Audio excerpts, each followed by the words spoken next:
Yeah. When the ductus arteriosus disconnects, does it just like tear a hole in the aorta? It can either cause a dissection, which is why everybody who gets in a car crash gets a chest x-ray.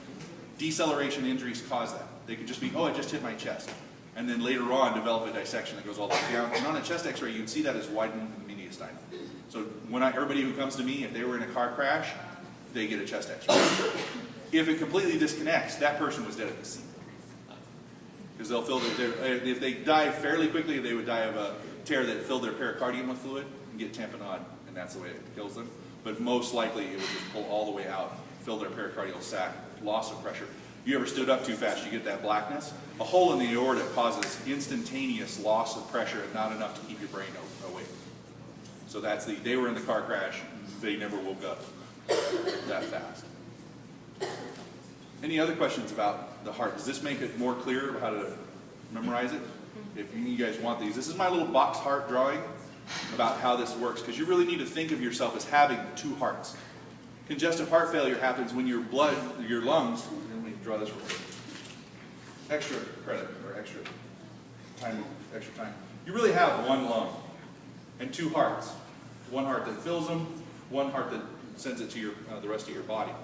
So this is your left heart, this is your right heart.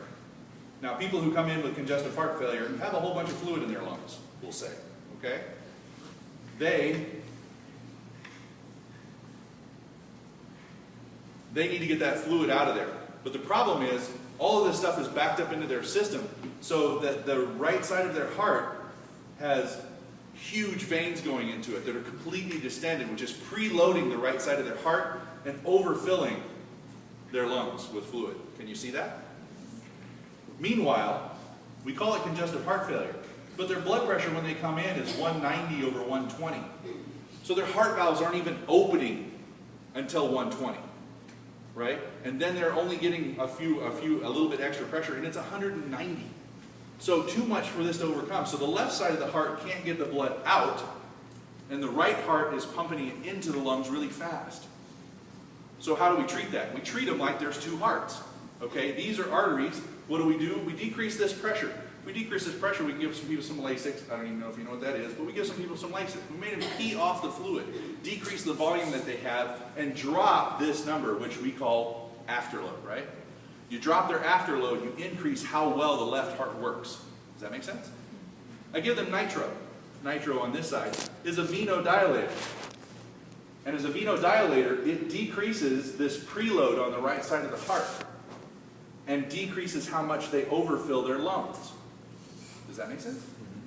Okay. And then if I want to be super aggressive, I actually can then put them on CPAP, which is pressurized ventilation that's blowing into their lungs, so that I actually put pressure on this water column and push it harder into the left side of the heart. And that preloads the left side of the heart. So it's easier for the left side of the heart to pump it out. Does that make sense? So this is what I mean as far as if you think about the heart being this way, you have two hearts, a right side and a left side. And other than being stuck together, they function independently. And the reason they're stuck together is because you need the ductus arteriosus and the foramen ovale to survive in infancy, in fetalhood. Okay? And that transition, understanding that transition, and then for the rest of your life, treating them completely separately is important. Okay? And here's another quickie. He keeps saying that, but then he keeps talking. Okay, here's another one. What is left end diastolic volume? Or left end diastolic pressure? Nobody knows. What is venous pressure? Okay, what is your normal mean venous pressure? Okay, it's 12. Okay, and your atrium on the left side, its pressure is 12.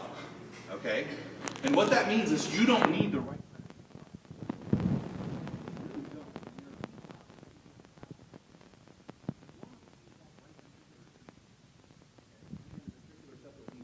I'm going to try to draw this. I swear to God, I'll try to go fast.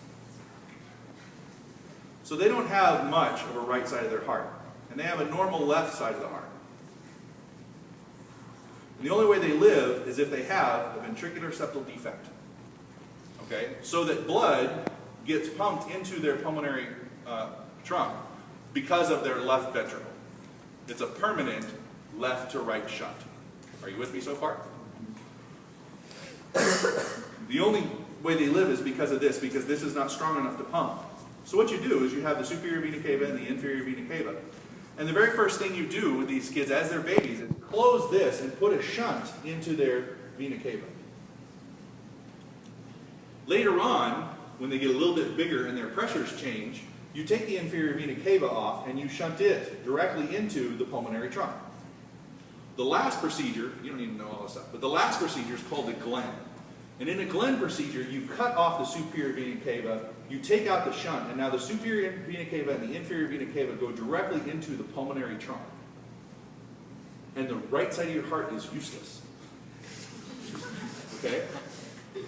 Because now this blood flows directly into your pulmonary trunk, and your the left side of your heart sucks the blood out of your lungs continuously, causing it to just filter in from the other side. Now the weird thing about this is this is a surgery that was done in the 60s, and nobody knows how long they live. And the only people who can take care of these people are pediatric cardiologists. So you're in the pediatric cardiology office, and there's, a 5-year-old and a 3-year-old and a 54-year-old, because nobody else knows what to do with his heart. Now they have almost no exercise tolerance, of course, because you need your heart to really increase cardiac output in order to be able to exercise. But these people are walking around with no right side of their heart, just a left. So that's why I say, when you're older, you don't need a right side of your heart. Not for when you're resting. Does that make sense? And that's why you should treat your hearts as separate once you're treating them as an adult. Preload for the left side of the heart, preload for the right side of the heart. Think of them independently. That's my clinical correlates. Any other questions? That's all I got.